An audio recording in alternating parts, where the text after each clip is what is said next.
Hello friends, dream आपके YouTube channel में आपका स्वागत है।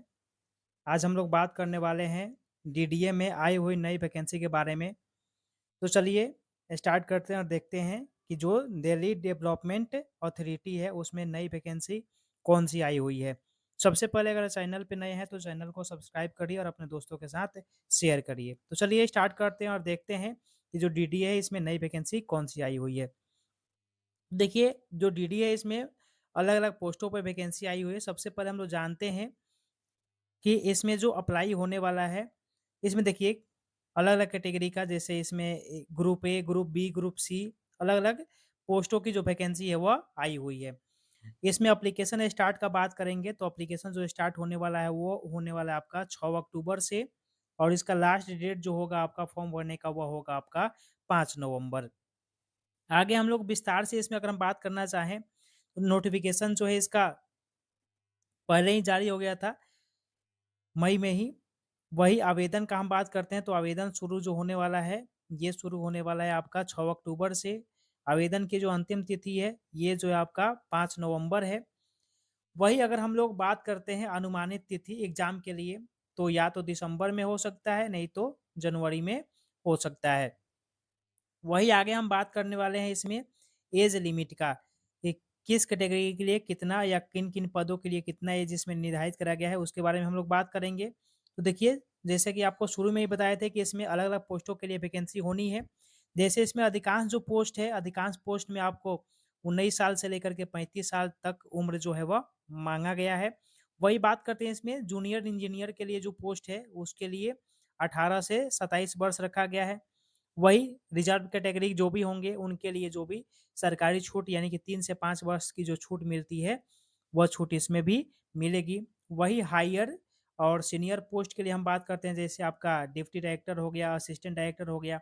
इसमें जो है आपका 35 से 40 साल तक जो है इसमें अपर जो एज है आपका मिनिमम आपका 18 साल होगा और अपर एज जो है 35 से 40 वर्ष इसमें रखा गया है।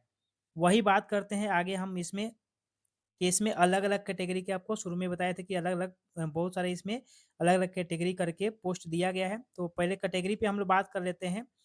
जैसे इसमें जनरल कैटेगरी है, जो जनरल कैटेगरी के लिए जो आपका 669 पोस्ट रखा गया है।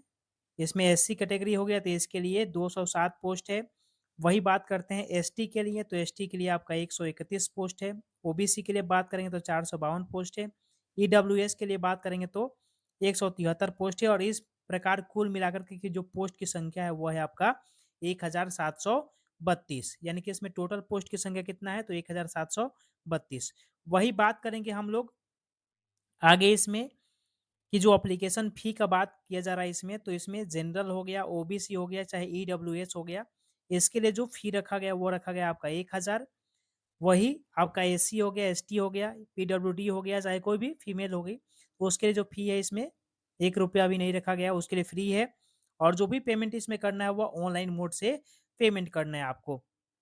वही आगे हम बात करेंगे इसमें अलग-अलग कैटेगरी पे जो है आपको मतलब कि अलग-अलग जो आपका पोस्ट है उसके लिए क्या-क्या इसमें योग्यता माँगा गया है। तो एक-एक करके हम लोग चर्चा करेंगे इसमें। जैसे देखिए सबसे पहले हम बात करेंगे यहाँ पे पोस्ट का नाम देखिए जैसे यहाँ पे दिया गया है लीगल असिस्टेंट। तो लीगल असिस्टेंट के लिए जो भी योग्यता इसमें माँगा गया है रेगुलर डिग्री इन लॉ मतलब कि लॉ में लॉ की डिग्री आपके पास होना चाहिए और 3 साल जो है आपका यहाँ पे एक्सपीरियंस माँगा गया मतलब 3 साल का एक्सपीरियंस इसमें चाहिए। वही दूसरा का हम बात करते हैं इसमें आर्किटेक्चरल है आर्किटेक्चरल असिस्टेंट इसके लिए जो आपको इससे संबंधित जो है आपको ग्रेजुएशन की डिग्री इसमें होना चाहिए जो भी यूनिवर्सिटी है उससे किसी भी यूनिवर्सिटी से जो मान्यता प्राप्त यूनिवर्सिटी है उसमें ये डिग्री होना चाहिए। वही बात करेंगे आगे हम इसमें तो आगे जो इसमें तीसरा जो पोस्ट है तीसरा पोस्ट इसमें रखा गया है आपका असिस्टेंट सेक्शन ऑफिसर जिसको एएसओ कहा जाता है। इसके लिए किसी भी यूनिवर्सिटी से जो है आपका बैचलर का डिग्री होना चाहिए और साथ ही आपका इसमें कंप्यूटर का कोई भी एक डिग्री होना चाहिए। वही बात करते हैं अगर इसमें आपका तो अगला जो पोस्ट है इसमें अगला पोस्ट दिया गया आपका जूनियर इंजीनियर का। इसमें तीनों है आपका सिविल भी है, इलेक्ट्रल इलेक्ट्रल भी है और मैकेनिकल भी है। तो इसमें जो भी जूनियर इंजीनियर है, जूनियर इंजीनियर के लिए इसमें आपका जो डिग्री माँगा गया है वो है आपका डिप्लोमा की डिग्री चाहिए। जो भी आपका जैसे इलेक्ट्रिकल से होंगे तो इलेक्ट्रिकल से डिप्लोमा चाहिए, अगर आपका मैकेनिकल है तो मैकेनिकल से आपका डिप्लोमा चाहिए, सिविल है तो सिविल से डिप्लोमा चाहिए। मतलब कि जिस पोस्ट के लिए अगर अप्लाई करते हैं जूनियर इंजीनियर में, उससे संबंधित आपका डिप्लोमा होना चाहिए। वही बात करते हैं, अगला जो पोस्ट है आपका, अगला पोस्ट है नायब तहसीलदार। तो ये जो आपका नायब तहसीलदार जो है, इसके लिए हम बात करते हैं तो इसमें कोई भी जो यूनिवर्सिटी है उससे आपका डिग्री होना चाहिए बैचलर का, और उसमें 50% जो आपका मार्क्स होना चाहिए। वही बात करते हैं, जो अगला पोस्ट है आपका सर्वेयर जो है, इसके लिए आपको डिप्लोमा होना चाहिए, चाहे कोई भी नेशनल जो ट्रेड सर्टिफिकेट होता है सर्वे के लिए वह होना चाहिए, और इसमें 2 साल के जो सर्वे होता है सर्वे का अनुभव होना चाहिए।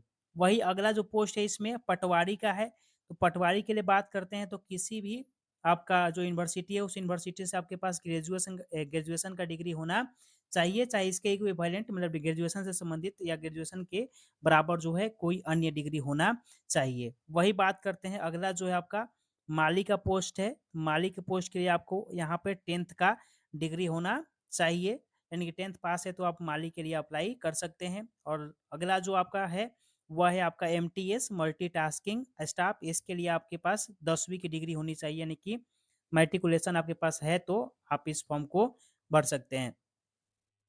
तो इस प्रकार से हम लोग देखिए कि अलग-अलग जो पोस्ट था, अलग-अलग पोस्ट के लिए अलग-अलग यहाँ पर योग्यता माँगा गया है। तो जो लोग भी इससे संबंधित योग्यता रखते हैं, वो लोग इस फॉर्म को अप्लाई कर सकते हैं। धन्यवाद।